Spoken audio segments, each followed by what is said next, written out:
Last week, the Prime Ministers of India and Pakistan met on the sidelines of the SAARC summit and declared their intention to open a new chapter in ties.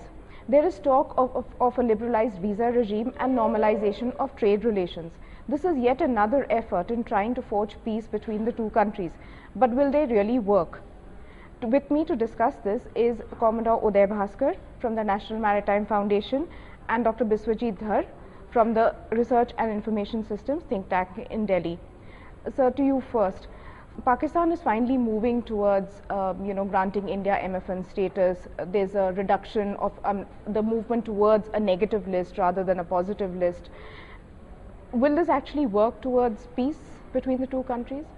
No, I think it's a major step towards normalization of relationship, because the main hurdle in normalization of relationship was this, the economic hurdle that we are facing in Pakistan not granting us a normal trade status, and because of this, not only was the India-Pakistan bilateral relation in jeopardy, but also would say the South Asian integration project. It was a major step was taken by formalizing the South Asia Free Trade Agreement, and eventually we are looking at a South Asian common market, a single market.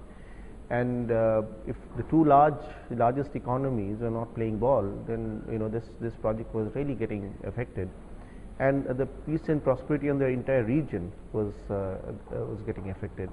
And if I may, the economic well-being of this region, to a very large extent, would determine whether or not we are going to have a peaceful coexistence. You're saying that there is a peace dividend in all this. Absolutely. But do you think the Pakistan army is on board? Because there was a considerable flip-flop, and there are questions being raised about whether the army is on board. The civilian government seems to be, and how durable this step is going to be if the army is not on board. See, I would say that this is there was a decision in the Pakistani cabinet to grant MFN status to India. And then the Pakistani, the army came in and they put spanner in the works.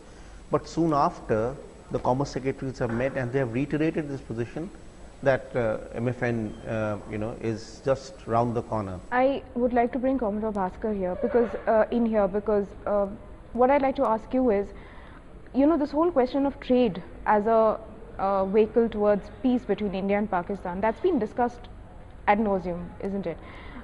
I remember when the Chinese President Jiang Zemin had come in the mid-90s, he had in fact told Pakistan that, look, set aside your major differences, proceed on issues where you can actually bring about a convergence, and he had suggested trade. Now, the Chinese advice was ignored by Pakistan, but today we have a situation where Pakistan is actually veering towards trade normalization with India. I mean, why is it? Is this a tactical move? How is it working? I wish I could endorse very strongly what my colleague Biswajit has said about the importance of this step and say that yes, India and Pakistan have finally turned the corner and that this is going to be a very, very significant movement on the ground. I'm afraid I'm a little more skeptical about this entire thing, and for the following reasons, which is that there is no doubt that the agreement signed between the two commerce secretaries is a very important procedural step. The fact that Pakistan has finally, after years, agreed to accord India what is normally called as MFN, but which really means normal trade practice, which is mandated by the WTO. So there are no favors being done. That having been said, as I said repeatedly, that this is very desirable, that India and Pakistan should trade, and there I fully support what Biswajit said. Absolutely right, Pakistan is a shortage economy. These are realities that the Pakistani establishment has been living with for the last, I would say, from 1965 onwards. After the 65 war, you saw that the trade and commerce started getting more and more constrained. So from 65 to now where we are, it's almost 46 years.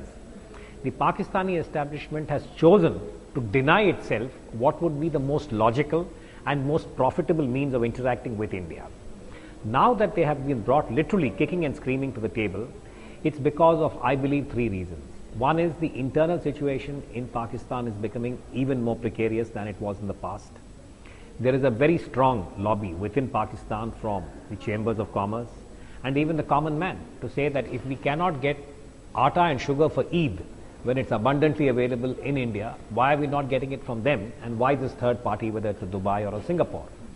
And the third element, I believe, is that the international community led by the United States are in a way exhorting Pakistan to have the equivalent of a normal relationship with India. So these, I think, are the drivers. But that having been said, I'm not very optimistic, because in the run-up to the Commerce Secretary's visit, the Pakistani Commerce Secretary's visit to Delhi, I was looking at the Pakistani media, the responses, and particularly the Urdu press. They came up with that old bogey all over again. And if you see this in the local language in Urdu, India is supposed to be the Dushman Mulk, the enemy country. And they questioned, and they were stoking all the passions and the nationalist sentiment, saying that how can a Dushman Mulk become the equivalent of Sabse Pasand ya Sabse Kareeb, there are various ways of translating most favored.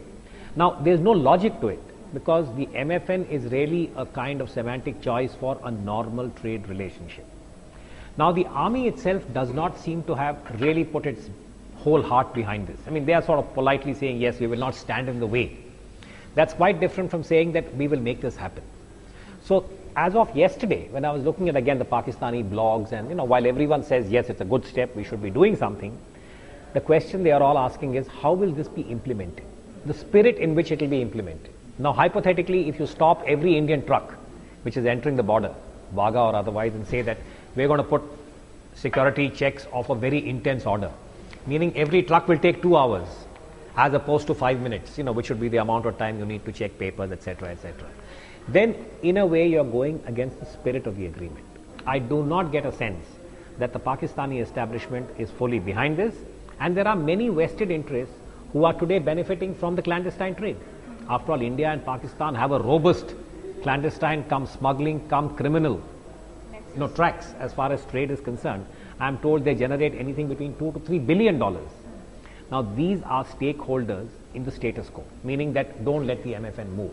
So that's the reason, I wish I could sound more optimistic, but as a security analyst and reading the politics of Pakistan, I am not particularly enthused. Last question to both of you. In this India-Pakistan component in this whole South Asia matrix, if these moves work, towards even peace or economic, activity in the region, how does it help? I think the architects of SAFTA wouldn't have actually even dreamt that things would actually move so fast as they're doing now, given the kind of economic bonhomie that we're having between India, Sri Lanka, India, Bangladesh, and now with the whole region. So it's just that missing piece of that jigsaw, which just to bring in, and then we can get the complementarity that we've been talking about, and the gains from trade and economic, cooperation that we're talking about is just to be waiting to be realized. Again, I want to make this point saying that the meeting between the Commerce Secretaries, the agreement they have reached it, is very welcome, and as I said, it has a number of positive features. Is Pakistan changing? The answer is yes. If you look at that YouTube, which is now the rage of the whole world, Alu or Ande, if I'm not mistaken, which has this young Pakistani group. Now, that's an example of the changes that are taking place within Pakistan. My only observation is that you still have a core which is very, very cussed and does not want to restore the rhythms which had existed in this part of the world for hundreds of years. I would like to welcome this very earnestly, but I would still like to verify this after 6 months to see whether or not the kind of positive impact that we are all seeking will actually happen or not. So I think Pakistan works on logic, and then there is a reality, and then there is the tension between the different power centers. That's why I, like Dr. Biswajit Dhar, welcome this. I think it's an important procedural step. 6 months from now, as an analyst, I'd be very happy if we say that the trade has gone up by 200% and the people are clamoring for more. Thank you so much, Comrade Bhaskar, Dr. Dhar. Thank you very much.